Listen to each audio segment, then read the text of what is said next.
నమస్తే, welcome to our channel.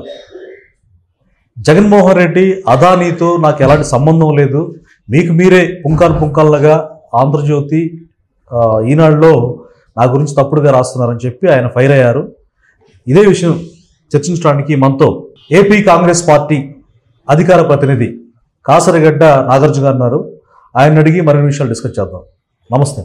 నమస్తే అండి. నాగార్జున గారు చెప్పండి, జగన్మోహన్ రెడ్డి అదానీతో నాకు ఎలాంటి సంబంధం లేదు, ఊరక గుడ్డగాల్చి మీదేస్తున్నారు అన్నట్టుగా వాళ్ళిద్దరి మధ్య ఉన్నటువంటి వ్యాపార సంబంధమైనటువంటి వ్యక్తిగా ఒక రాష్ట్ర ముఖ్యమంత్రిగా మేము మాట్లాడుకున్నాం తప్పితే లోపాయికారి ఒప్పందం మా దగ్గర ఏమీ లేదని చెప్పి ఆయన ఫైర్ అవుతున్నారు. దీనికి సంబంధించి మీరేమంటారు?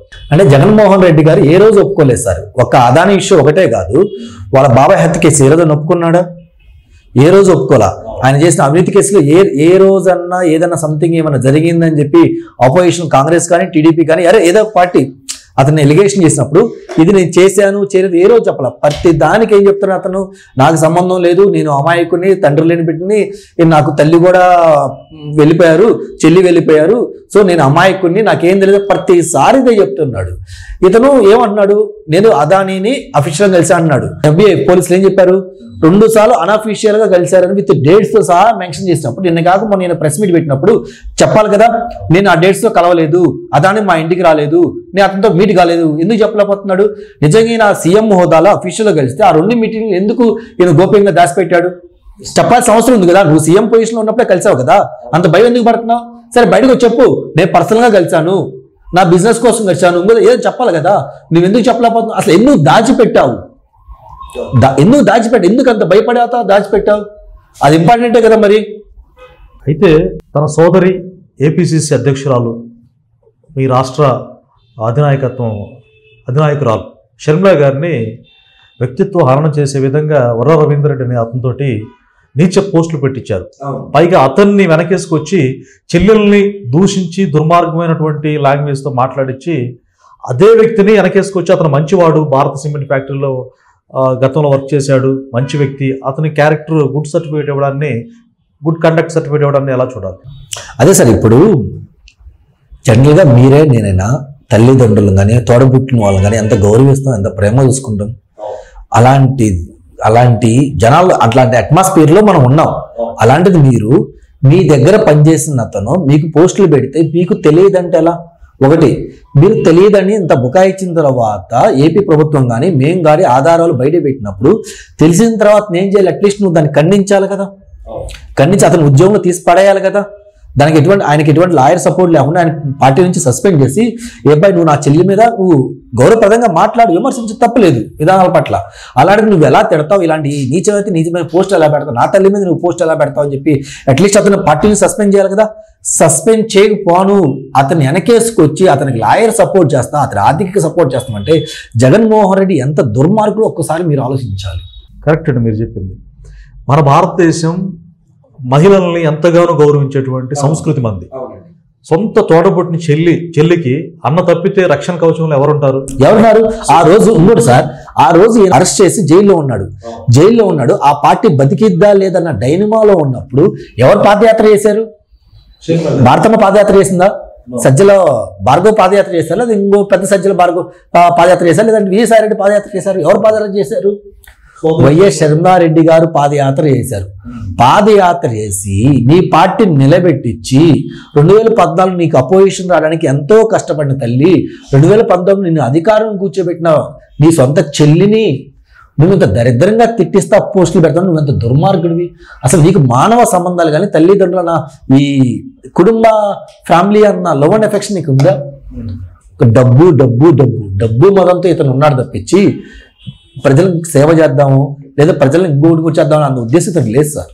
ఎస్, మీరు అన్నట్టు నాగార్జున గారు, షర్మిల గారు కూడా ఆ మాట చెప్పారు, తన వ్యామోహం మా అన్నయ్యకి ఎక్కువ అని చెప్పి మాట్లాడుతూనే ఇంకో విషయం ఏంటంటే, సరే చెల్లిని ఈ విధంగా దారుణంగా చేశారు, మానసికంగా వ్యక్తిత్వ హననానికి పాల్పడ్డారు, తల్లిని కూడా విడిచిపెట్టకుండా అసలు షర్మిల నా తల్లికి పుట్టి ఉండొచ్చు కానీ నా తండ్రికి పుట్టలేదు అని తల్లి క్యారెక్టర్ని కూడా విజయం ఎవరు? సొంత తల్లే కదా. ఇప్పుడు శర్మమ్మకైనా లేదా జగన్ గారికైనా సరే సొంత తల్లి కదా. ఇప్పుడు అదే ఇప్పుడు షర్మిలమ్మ అంత పోరాడుతుంటే నువ్వు అతను వెనకేసి రావడం ఎందుకు? అంత వెనకేసి అంగా విజయమ్మ నీ పార్టీకి 2024 ముందు వరకు గౌరవ అధ్యక్షురాలు.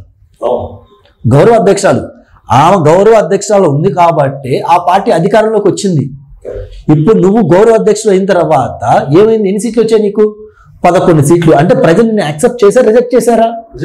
రిజెక్ట్ చేసినట్టే కదా. షర్మిలమ్మ ఉంది కాబట్టి గెలిపించారు, విజయం ఉంది కాబట్టి గెలిపించారు. వైఎస్ఆర్ వాళ్ళు ఉంటే వైఎస్ఆర్ బతుకున్నట్టే వైఎస్ఆర్ యొక్క ఆశయాలను ముందు తీసుకెళ్తారని చెప్పి గెలిపించారు. వాళ్ళే పార్టీలో లేనప్పుడు ప్రజలు నిన్ను యాక్సెప్ట్ చేశారా, రిజెక్ట్ చేశారా? ఎందుకులేండి ఇంక ఇతను కరెక్ట్ కాదు, ఆడ వైఎస్ఆర్లో వైఎస్ఆర్ లేరు, పేరు మాత్రమే ఉందని చెప్పే కదా ప్రజలు రిజెక్ట్ చేసి 11 సీట్లు ఇచ్చింది ఇతనికి. రాజశేఖర రెడ్డికి పుట్టలేదు అని అంటంలో ఎంత భయంకరమైనటువంటి నింద అది. దీన్ని మీరు ఎలా చూస్తారు? అంటే తల్లికి పుట్టింది కానీ నా తండ్రికి పుట్టలేదు అనేటువంటి వ్యాఖ్యలు చేయించాడు ఆయన. అంటే బరి తెగింపు సార్ దీన్ని. ఆ రోజు నారా లోకేష్ మా పార్టీ కాకపోయినా నారా లోకేష్ గారి తల్లిని అలా అవమానించడం కరెక్టా? మా కాంగ్రెస్ పార్టీ ఖండించింది, షర్మిలమ్మ తీవ్రంగా ఖండించింది, అది కరెక్ట్ కాదని చెప్పింది. అలాగే పవన్ కళ్యాణ్ భార్యల మీద తల్లి మీద విమర్శించాడు, అది కరెక్టా? కాదు. సరే అంత దూరం సరే నువ్వు దిగజారవన్న ప్రతిసారి ఎంతో కొంత దిగజారుతున్నావు. అలాంటిది నీ సొంత తల్లిని చెల్లిని నువ్వు దగ్గర నుంచి తిట్టిస్తా పోస్టులు పెట్టిన నువ్వు వెనకేసుకొచ్చావు అంటే నువ్వు ఎంత దిగజారినట్టు? నువ్వు మనిషిగా నువ్వు అరుడిగా నహరుడిగా. అంతేగా ప్రజలు తనకి 11 సీట్లు ఇచ్చి 11 మందికి కూర్చోబెట్టారు. ఇంకా అయితే ఇది చాలా ఇంపార్టెంట్ అండి. పసుపు అనేది అందరూ పచ్చగా ఉండాలని శుభసూచకంగా పసుపును వాడతారు. తన కుమారుడు ఎంగేజ్మెంట్ కోసం, మ్యారేజ్ కోసం ఆ కార్డు ఇవ్వడానికి చంద్రబాబు నాయుడు గారిని కలిసి కార్డు సబ్మిట్ చేశారు. ఆ సమయంలో పసుపు కలర్ చీర కట్టుకున్నారు షర్మిల గారు, మీ పార్టీ అధ్యక్షురాలు ఏపీ. ఆవిడ్ని విజయసాయి రెడ్డి నిస్సిగ్గుగా ఏమాత్రం బెరుకు లేకుండా కూతురు లాంటి వయసు ఉన్న ఆవిడ్ని చంద్రబాబు నాయుడు గారిని ఇంప్రూవ్ చేయడానికి పసుపు చీర కట్టుకుందనే మాటలను మీరు ఏ విధంగా చూస్తారు? సార్ ఆయన నిన్నగాక మొన్న కూడా హైదరాబాద్ ప్రెస్ క్లబ్లో మీటింగ్ పెట్టినప్పుడు మాట్లాడాడు. అతను మాట్లాడితే ఒక 3 పేపర్లు 4 పేపర్లు తెచ్చుకొని యాజ్ టీజ్గా ఆ పేపర్ను చదివాడు సార్. చెప్తున్నాను, నిజం చెప్తున్నాను. వాస్తవానికి యాజ్ టీజ్గా ఆ పేపర్లు తిప్పేస్తా చదువుతా ఉన్నాడు. అంటే తాడేపల్లి నుంచి ఏ స్క్రిప్ట్ అయితే వచ్చిందో అతను అదే చదివాడు.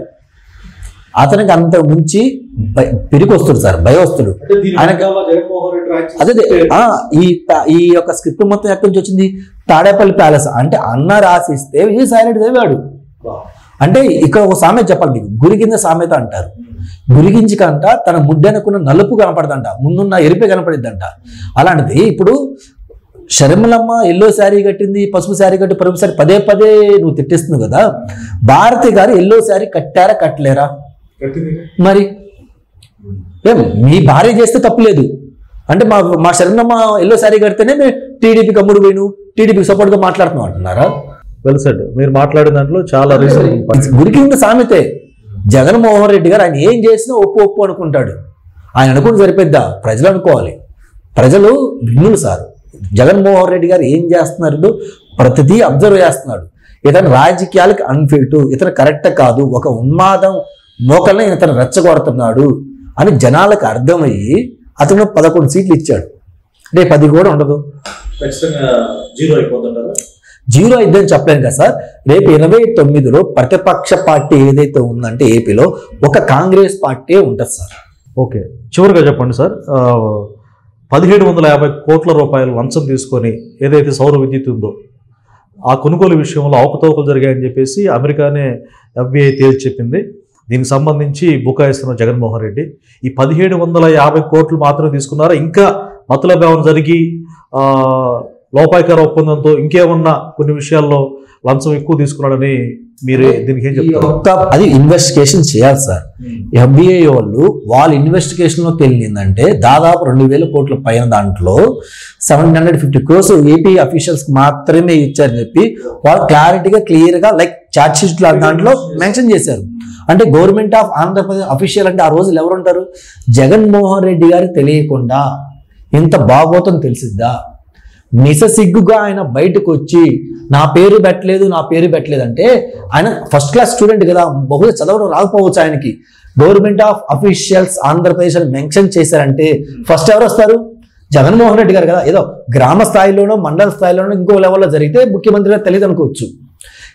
అర్ధరాత్రి వాళ్ళ మినిస్టర్కి పంపించి సైన్ పెట్టామంటే ఆయన లేదు, క్యాబినెట్ పంపించమన్నాడు. చీఫ్ ఆఫ్ ది స్టేట్ కదా, క్యాబినెట్ లో నువ్వు అప్రూవల్ చేసావంటే నీకు తెలియకుండా దీని మీద ఎంత తతంగం జరిగి ఎంత డబ్బులు చేతులు మారాయా, ఎంత డబ్బులు మారి ఉంటాయి. పోర్టులు ఏదైతే ఉన్నాయో ఆ 900 600 ఇచ్చేశారు, అది యాక్చువల్గా 6,000 9,000 కోట్ల పోర్టుల వాల్యూ. అంటే ఇలా అతను అవినీతి మీద ఎంత సంపాదించారని 1 by 1 బయటపడుతుంది. అందులో ఒకటైతే ఈ యొక్క scam, power scam. Right. Thank you Nagarjuna గారు. నమస్తే.